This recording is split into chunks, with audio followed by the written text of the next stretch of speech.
안녕하세요, 주인장입니다.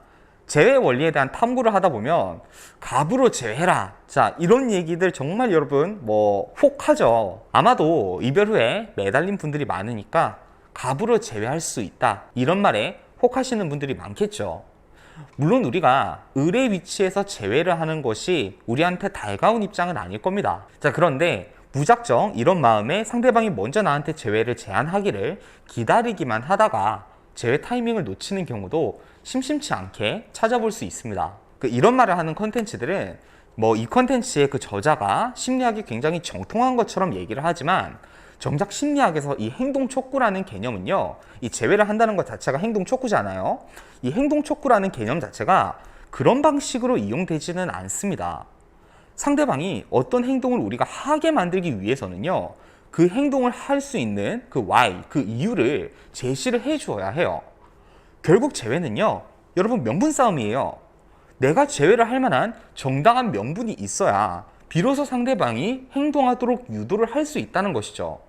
자, 여러분, 제외에서 잠깐만 벗어나서요, 이 정치권을 보면 이런 개념을 더 잘 이해할 수가 있어요. 정치가 명분 싸움이잖아요. 제가 예시입니다. 그냥 작년 대선에 마지막에 안철수 후보랑 윤석열 후보가 통합을 함으로써 대선에서 그 진영이 승리를 할 수 있었던 거잖아요. 그리고 그 과정에서 안철수가 지속적으로 우리가 통합을 할 수 있다는 것을 얘기를 했었지만, 선거를 며칠 앞두고 나서야 비로소 윤석열과 안철수가 단일화를 이루어냈었습니다. 자, 제가 지금 방금 얘기를 하면서 지금 굉장히 조심하고 몇 번째 찍는지 모르겠어요. 자, 여러분, 정치적인 얘기 저는 하고 싶은 마음 없습니다. 전 그냥 일반적인 예시를 설명드릴 뿐이에요. 자, 이런 정치적인 색을 빼고 보았을 때 이 과정에서 사실 과정이 매끄럽지는 않았어요. 무엇보다 지금 대선에서 승리자인 이 여당이 안철수가 단일화를 선택할 만한 그 밑바탕을 쉽게 만들지를 못했었어요. 나름대로 이 계산과 안철수 측의 요구가 좀 무리했을 수도 있다고 생각을 하지만, 그 진영의 대선 승리를 고려한다면 좀 더 이른 단일화가 있었다면 과정이 좀 더 수월했겠죠. 반대로 안철수 입장에선 끝까지 자신이 대선 레이스를 완주할 생각은 없었겠죠. 안철수는 지속적으로 윤석열 후보에게 단일화를 선택하되 자신의 자존심을 지킬 수 있는 명분을 요구했습니다. 결국 안철수는 마지막에 가서야 최소한의 자존심을 가지고 단일화를 선택을 했죠. 사실 이렇게 두 집단이 하나의 집단으로 통합되는 과정에서 명분은요, 정치처럼 단체 대 단체 혹은 사회적인 것들, 이런 입장에서만 중요한 것은 아닙니다. 개인과 개인의 입장에서도 명분이 없이 타인에게 자신이 지는 듯한, 굴복하는 듯한 그런 느낌을 받고 싶은 사람은 없어요. 가까운 친구가 경제적으로 힘들어하고 나에게 도움을 요청하고 싶어 한다고 가정을 해보겠습니다.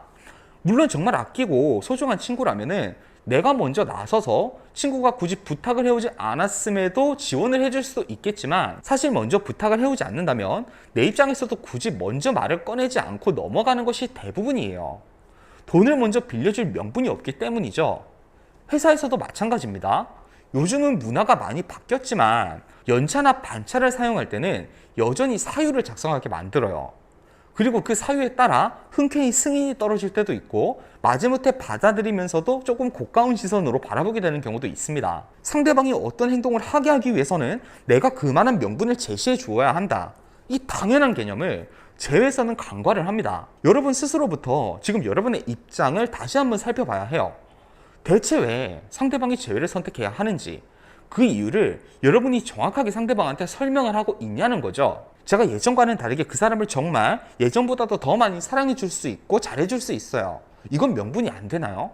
자, 여러분, 그 사랑은 물론 이익이 되지만요, 가시적이지가 않잖아요. 우리의 사랑을 상대방이 받았을 때 대체 상대방이 어떤 이익이 있나요? 사랑의 이면에는 책임이 따르고 그 책임은 스트레스가 따릅니다. 사랑을 얻는 만큼 스트레스도 같이 있다는 것인데, 사랑과 스트레스, 이 둘 중에서 사랑이 훨씬 압도적이라는 것을 상대방이 어떻게 가시적으로 볼 수 있냐는 거죠. 속상한 말이겠지만 여러분이 상대방에게 주는 사랑은 제외의 명분이라고 하기에는 부족할 수 있다는 겁니다. 그럼 원론적으로 한번 들어가 보도록 하겠습니다. 어떻게 하면 상대방이 다른 이성을 새로 만나는 것이 아니라 나와의 연애를 다시 선택하는 것이 더 나은 선택이라고 생각하게 만들 수 있을까요? 우리가 어떤 사람과 관계를 맺을 때 의미라는 것이 어떤 역할을 할까요? 사실 제가 영상들 여러 가지에서 이 의미에 대해서는 이미 여러 차례 밝힌 적이 있습니다. 의미는 우리가 그 사람에 대해서 어떠한 분류를 하게 만들어서 내가 그 사람에게 취할 태도와 가치 투자량을 결정을 합니다. 우리가 그냥 아는 사람이라고 생각했을 때 우리가 이 사람한테 베풀 수 있는 것과 정말 가깝고 나한테 소중한 사람이라고 생각했을 때 베풀 수 있는 거, 이거 완전 다르잖아요. 자, 그런데 이 의미란 상호간 유기적으로 영향을 미쳐요. 이 말은 나를 소중하고 특별하게 생각하는 사람을 나 또한 소중하고 특별하게 여길 가능성이 높다는 말입니다. 물론 나는 상대방을 소중하게 여기지만 상대방은 나를 소중하게 여기지 않는 경험도 우리가 인간관계를 살아가면서 많이 겪을 수 있지만, 애당초 내가 먼저 상대방을 그렇게 생각하지 않는다면 이 두 사람의 관계는 특별한 관계로 시작할 수조차 없을 겁니다. 가능성 자체가 0에 수렴한다는 거죠. 우리 모두 이 연인 관계를 특별한 관계라고 여길 거예요. 자, 그러나 면밀하게 한번 따져보겠습니다. 여러분이 과거에 만난 연인들 중에서 여러분이 지금 기억하시기에 이 사람은 정말 특별하고 소중했어, 이렇게 생각하는 사람이 있고, 상대적으로 이 사람은 그냥 만나긴 했었는데 크게 기억에 남진 않네, 그 사람 이름이 뭐였지? 이런 사람도 있을 거라고요. 저 또한 마음에 정말 그을림처럼 남아서 시간이 지나도 아마 절대 잊혀지지 않을 것 같은 그런 사람이 있고요. 지금 말씀드린 것처럼 좀 나빠 보이는데 이름이 헷갈리는 사람도 있어요. 여기서 알 수 있듯이 연인은 생각보다 연인 그 자체만으로, 연애를 한다는 그 사실 자체만으로 엄청나게 특별한 관계라고 얘기할 수는 없다는 거예요. 자, 이 얘기들을 종합하자면 이렇게 정리할 수가 있어요. 여러분이 상대방을 특별하게 포지셔닝을 할수록, 그 의미를 특별하게 설명을 할수록 상대방이 여러분과의 관계를 희소하게 생각하고 가치 높게 생각하게 될 가능성이 높아진다라는 겁니다. 그리고 당연히 가치가 높은 관계는요, 재회의 명분이 됩니다. 자, 다시 생각해 보겠습니다. 우리 사례로 한번 볼게요. 여러분이 상대방을 이렇게 특별하게 여기고 상대방이 지금 내가 싫다는데도 불구하고 나는 여전히 상대방에게 재회를 원하는 그 이유가 대체 뭡니까? 내가 유일하게 의지할 수 있던 사람이라서, 정말 운명같이 시작한 연애였어서, 오랫동안 마음을 열지 못했다가 굉장히 오랜만에 내가 마음을 열고 사랑한 사람이라서. 자, 이런 개개인마다 이 사람과 재회를 원하는 그 이유들이 있을 건데요. 자, 잘 생각해 보세요. 이런 이유들은요, 여러분한테만 특별한 것이지 상대방에겐 전혀 특별한 것이 아니에요. 특별함이란 반드시요, 희소하고 이익적인 가치를 지녀야 합니다. 자, 그럼 어떻게 하면 상대방에게 이런 의미를 전달할 수 있을까요? 저는 이 공식대로 명분을 정리를 합니다. 자, 첫 번째, 내가 상대방에게 받은 이익을 먼저 찾아냅니다. 두 번째, 그 이익에 대한 특별한 의미를 부여합니다. 세 번째, 상대방에게 내가 받은 그 특별한 의미에 따른 미래 보상을 암시합니다. 자, 이렇게만 들으면 이해가 절대 안 가요. 제가 설명해 드릴게요. 자, 첫 번째부터 제가 예시를 들려드리면서 설명을 해드리겠습니다. 자, 첫 번째, 내가 상대방에게 받은 이익을 찾아낸다. 나는 네가 나한테 준 것 중에 가장 소중한 것을 말하라면 넌 항상 내가 내 삶을 살아가며 중심을 잡아주는 역할을 해줬다는 거야. 다른 사람들보다 너랑 있을 때 내 삶이 가장 활력도 넘치고 행복했었어. 두 번째, 이 이익에 대한 특별한 의미를 부여한다. 너한테는 이게 어떤 의미일지는 모르지만 나한테 이 의미는 정말 가볍지가 않아. 너랑 함께 있으면서 배운 것도 많고 얻은 것도 많았지만 세상을 보는 시야가 넓어지고 너랑 함께라면 삶에서 어렵고 힘든 일이 생겨도 절대 무너지지 않겠다는 생각을 했었어. 네 존재가 내가 더 열정적으로 내 삶을 살아가게 만드는 그런 원동력이었어. 그래서 넌 나한테 행복이랑 동의와 같은 사람이었어. 자, 세 번째, 상대방에게 이 의미에 따른 미래 보상을 암시한다. 다투는 순간들도 있었지만 기본적으로 너한테 내가 가지는 마음은 고마움이고, 나한테 너는 내가 이루는 모든 것들을 나누고 싶은 사람이야. 내가 성공하면 그 성공을 가장 먼저 나누어야 할 사람이고, 내가 행복하다면 그 행복을 함께 누려야 할 사람이야. 너로 인해 내가 행복해질 생각보단 내 영향으로 네가 행복하게 만들어주고 싶은 그런 사람이 나한테 너였어. 너한테 난 어떤 사람일지 몰라도 나한테 너는 그런 사람이었다는 걸 꼭 말해주고 싶었어. 자, 물론 이런 좋은 말들도 내가 연애를 정말 개차반으로 하고 이기적으로 하고 그 다음에 말만 이렇게 번지르르 하다면 무의미할 수 있겠죠. 수많은 질문 중에서 제가 굉장히 답답한 질문이, 이 상황에서 어떻게 말하면 상대방의 마음을 돌릴 수 있을까요? 자, 이런 질문이에요. 자, 여러분, 그런 것은 없습니다. 모든 재회의 과정들이 조화롭게 이루어져야 비로소 이런 말들도 영향이 있고 탄력을 받습니다. 아무리 좋은 멘트고 많은 사람들이 재회에 성공한 멘트라고 하더라도 그 전제 상황에 따라서 효과는 당연히 천차만별 다 다르겠죠. 인터넷에 널린 재회 후기들을 보면서 어떤 말을 통해서 재회를 했는지 너무 깊게는 궁금할 수는 있지만 너무 깊게 파고들 필요는 여러분 없습니다. 서울대생이 입시에 성공했었던 그 공부법을 실력이 안 되는 학생이 따라한다고 서울대에 진학하는 것은 아니죠. 지금 당장 여러분 입장에서 해야 할 것들을 충실히 해 나가시면 됩니다. 자, 당신만이 줄 수 있는 이익을 제시해라. 다른 이성이 줄 수 없는, 정말 온전히 나만이 줄 수 있는 그런 이익이 대체 뭘까요? 아마 이 질문에 흔쾌히 답을 할 수 있는 분들이 많지도 않을 거예요. 특히나 이별을 한 입장에서 떨어진 자신감 상태에서는 더더욱 그렇습니다. 그런데 이 말을 너무 거창하게 생각하실 필요는 없어요. 사실 냉정하게 말하잖아요.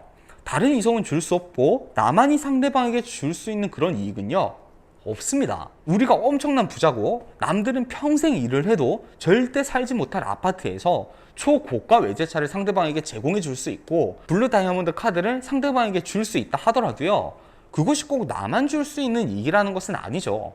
상대의 삶에서 만약에 우리가 진짜 부자라고 가정했을 때 또 나만큼 부자를 또 만날 가능성도 있잖아요. 애당초 세상에서 나만이 상대방에게 줄 수 있는 이익이라는 것은 없다는 거예요. 하지만 반대로 누군가, 우리가 반대로 생각해 봅시다. 우리에게 이런 이익들, 이런 것들을 제시한다면 우리는 아마 흔들리지 않고는 못 베길 거예요. 바로 불확실성 때문이에요.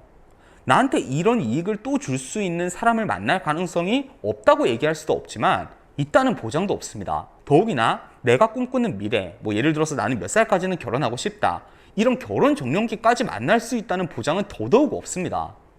여러분 또한 이 사람보다 더 나은 사람을 내가 과연 만날 수 있을까? 이런 생각에 괴로워하시기도 할 거예요.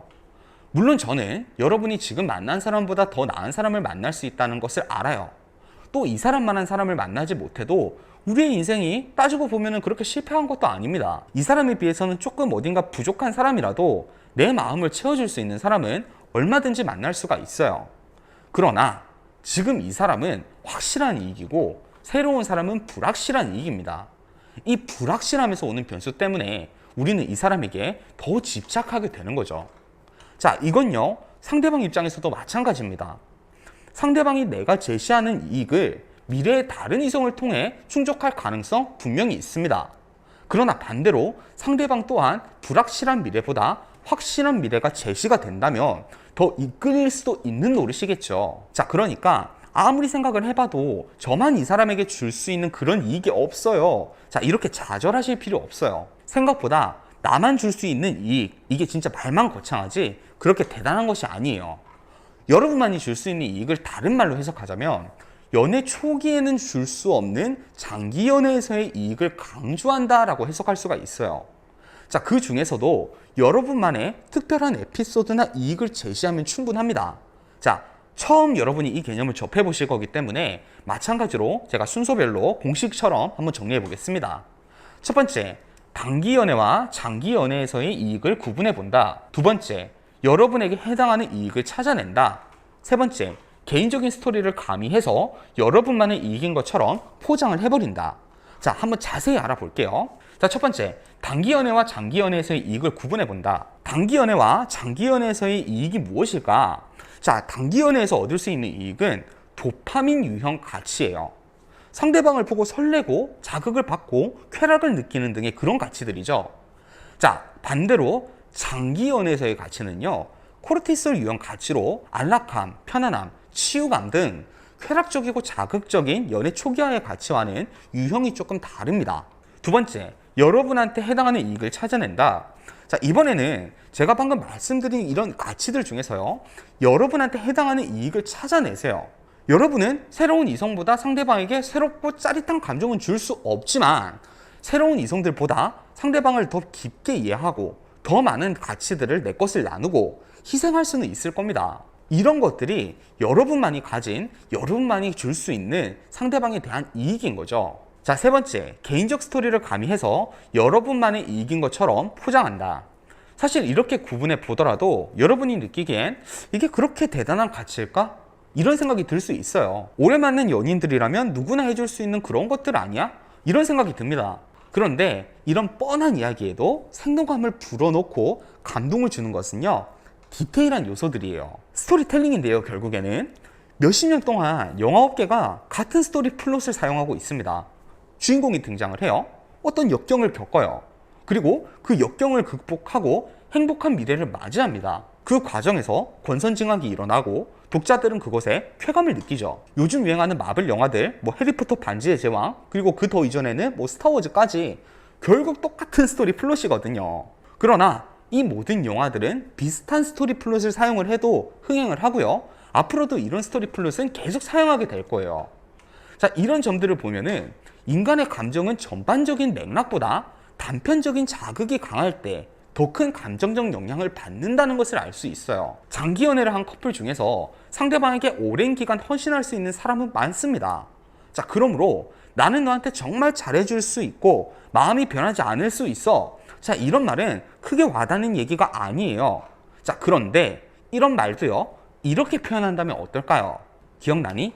나는 우리가 정말 가장 행복했던 시간을 고르라면 같이 여행을 다니고 평소에 하기 힘들었던 특별한 경험을 했을 때가 아니야. 너랑 같이 슈퍼 가서 간식도 사고 집 앞에서 산책하다가 개구리나 풀벌레 소리도 듣고 서로 TV 보면서 서로 발장난도 치고 그랬을 때야. 화려한 데이트는 누구랑도 할 수 있지만 그런 시간은 내가 정말 사랑하는 가족 같은 사람이 아니라면 경험할 수 없는 일이잖아. 그때 나는 너한테 항상 힘이 되어주고 너한테 어떤 일이 생기더라도 곁을 지키는 사람이 되어주자고 다짐했었어. 사실 지금도 그래. 내가 다른 이성들만큼 너한테 새로울 수는 없겠지만 누구보다 너한테 가족 같은 위치에서 엄마처럼 여동생처럼 나를 나눌 수는 있는 그런 사람이 되고 싶었어. 같이 있으면 같이 있다는 이유만으로 세상에서 우리가 얼마나 힘든 일이 일어나더라도 그래도 같이 이겨낼 수 있는 그런 우상 같은 관계, 그게 내가 바라던 너와 나의 미래였어. 자, 분명히 이거 같은 얘기거든요. 내가 장기적으로 너한테 힘이 되어줄 수 있다, 옆에서 같이 힘들어줄 수 있다, 그런 얘기인데 같은 이야기더라도 다가오는 감동은 달라질 겁니다. 항상 제가 어떤 스토리텔링에 대해서 말씀을 드리잖아요. 그럼 꼭 달리는 댓글이나 상담시 물어보는 게 저는 그런 거 비슷하게 얘기한 것 같은데요 라고 얘기를 해요. 이 전체적인 메시지는 같겠죠. 근데 뭐가 다르겠어요? 디테일이 다른 겁니다. 제외 제한은 결국 명분이 얼마나 타당한지에 따라 달라집니다. 타당한 제외 제한을 통해서 여러분이 제외에 성공하시기 바랍니다. 자, 여러분 오늘 강의 여기까지였고요. 저는 주인장이었습니다. 자, 여러분 오늘도 행복한 하루 하세요.